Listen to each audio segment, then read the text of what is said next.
तर हे ठिकाण प्रभू रामचंद्राच्या पदस्पर्शाने पावन झालं आहे। इथं या भूमीला रामांचे पद लागले म्हणून नाशिक पंचवटी साधूंना दृष्टांत झाला, त्यांनी हे मंदिर बांधलेलं आहे। हे कलियुगामध्ये रामांचं शक्तीपीठ आहे।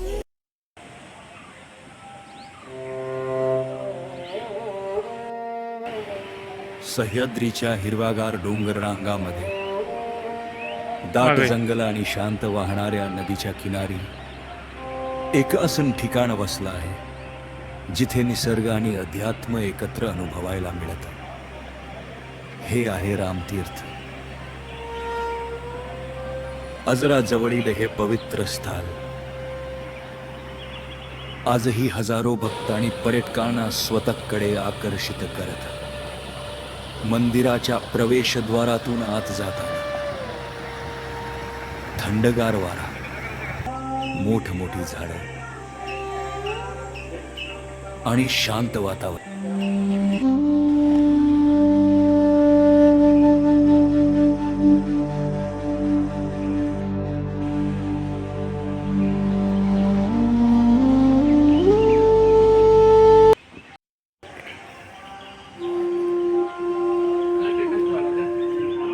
आता आपण मंदिराच्या आत प्रवेश करतोय। मंदिरातील बांधकाम आणि कोरीवकाम पाहिल्यावर प्राचीन स्थापत्यकलेचा सुंदर नमुना दिसून येतो। मंदिरामध्ये असलेली शांतता आणि भक्तिमय वातावरण मनाला खूप समाधान देतं। असलेली श्री हनुमानाची आकर्षक मूर्ती विशेष लक्ष वेधून घेते। हनुमान म्हणजे भक्ती, शक्ती आणि सेवाभावाचं प्रतीक मानलं जातं। त्यामुळे रामतीर्थामध्ये हनुमानाचं स्थान खूप महत्त्वाचं मानलं जातं। त्यानंतर समोर दिसतात प्रभू श्रीराम, माता सीता आणि लक्ष्मण यांच्या सुंदर मूर्ती। या मूर्ती पाहिल्यावर रामायणातील अनेक प्रसंग आठवतात। श्रीरामांनी दिलेली सत्य, धर्म आणि आदर्श जीवनाची शिकवण आजही प्रत्येकासाठी प्रेरणादायी आहे।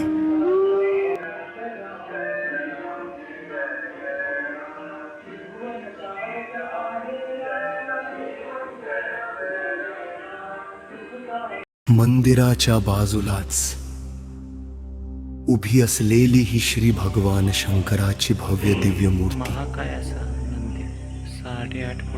पहिल्याच क्षणी मनाला एक वेगळीच शांतता देते।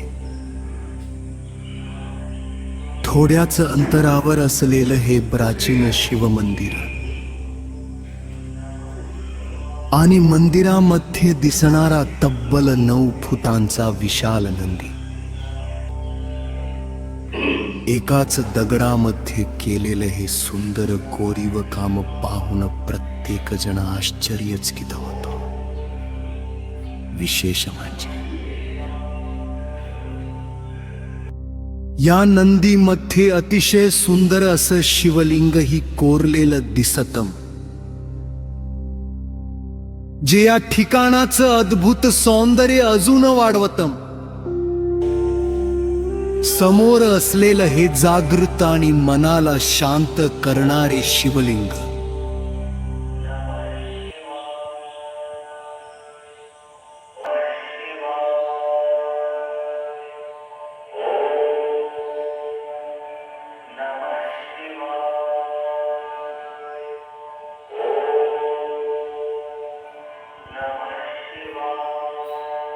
आणि आजूबाजूची छोटी छोटी मंदिरे इथे आल्यानंतर मनातील सगळी धावपळ जणू काही थांबून जाते।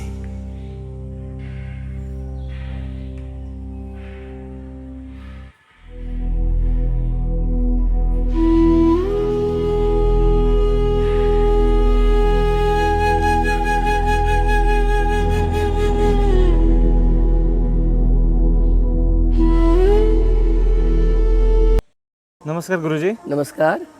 तर हे ठिकाण प्रभू रामचंद्राच्या पदस्पर्शाने पावन झालं आहे।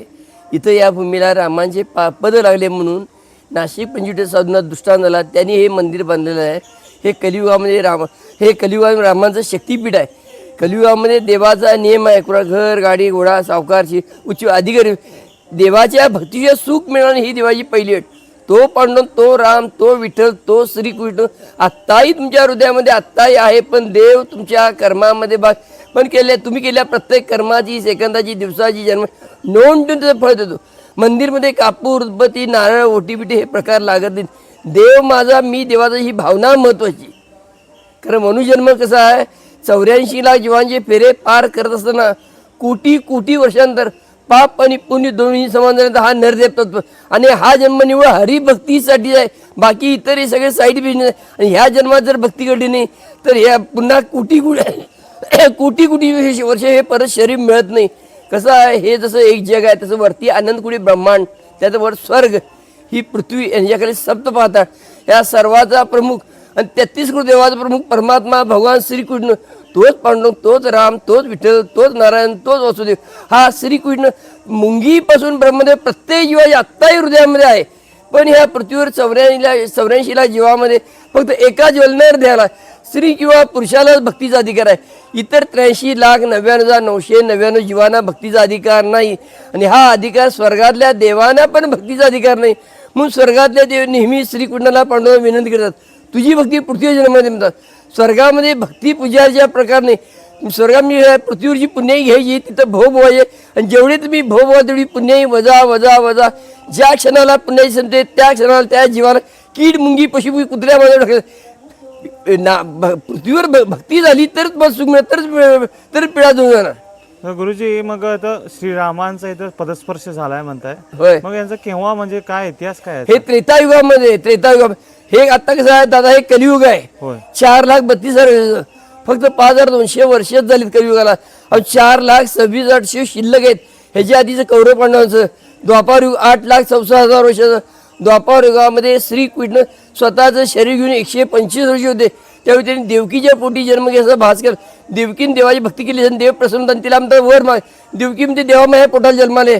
मग देवकीला पटणारी म्हणून वसुदेव आणि देवकीला तिचं चुलत भाऊ म्हणजे हा कंसाने कारागृहामध्ये टाकलं आहे. आणि देवकीला पटण आदल्या दिवशी कारागृहामध्ये जाऊन श्रीकृष्ण आपलं विष्णू रूप दाखवतात, शंखचक्र असलं. हे बघ देवकी, मी उद्या तुझ्या पोटी जन्म घेणार आणि तिच्यावर प्रकट होतात. त्याच्या आधीचं त्रेतायुग 12,96,000 वर्ष.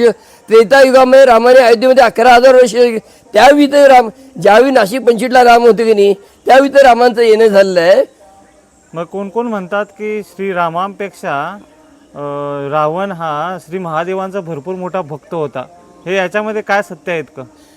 अहो, अनंतकोटी ब्रह्मांड स्वर्ग पृथ्वी पाताळ सगळ्या मेन तोच आहे. पांडुरंग मेन आहे, श्रीकृष्ण मेन तोच. पांडुरंग तोच, राम तोच, विठ्ठल तोच, नारायण. हे भक्त सगळे तुम्ही सुद्धा भक्त, आम्ही पण भक्त आहे. मेन तो आहे. नावं वेगळी, रूपही वेगळी, खरं एक तोच आहे, श्रीकृष्ण तोच. आणि तो आत्ताही तुमच्या हृदयामध्ये. पण देव तुमच्या कर्मामध्ये बागेन. पण तुम्ही केल्या प्रत्येक कर्माची सेकंदाची दिवसाची जन्म नोंद त्यांचं फळ देतो. अयोध्याच्या राम मंदिरबद्दल काय तुम्हाला वाटतं? 500 वर्षानंतर आमचं अयोध्याचं जन्मभूमीचं राम मंदिर बनलं, याच्याबद्दल काय वाटतं गुरुजी तुम्हाला? ह्या देशाला मोदी सारखी माणसं नारायणाचा अवतार आहे. मोदी म्हणजे नारायण दुसरा अवतार आहे. आणि मोदी आहेत म्हणून हे हिंदू राष्ट्र आणि जगामध्ये हिंदू राष्ट्राचा भगवा पताका राहणार आहे, भगवी पताका पुऱ्या जगामध्ये. मोदीनंतर योगींना पाहता की राहुल गांधींना? मोदीनंतर योगीच. राहुल गांधी जवळ पोहोचणं, जवळ नाही. त्यांचं नाव सुद्धा घेऊ नका तोंडात, तुम्ही नाव सुद्धा घेऊ नका.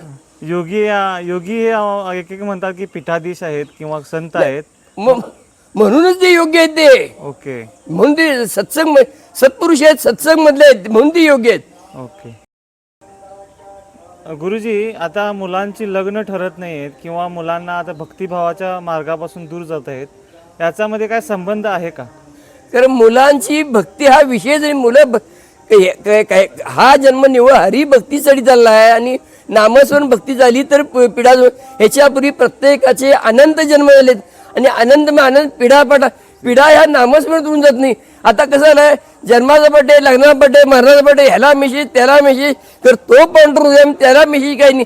आणि जर नामस्मरण असेल तर त्या माणसाला लग्न तर सोडून द्याच, पुन्हा कोटी वर्ष हे कोटी कोटी वर्ष हे शरीर पण मिळणार नाही आहे.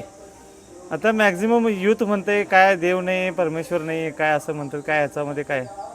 त्याच्याशिवाय झाडाचं पान आणि पुऱ्या ब्रह्मांडामध्ये सुईच्या टोकाची जागा नाही, जिथं पडण्याची जागाच नाही.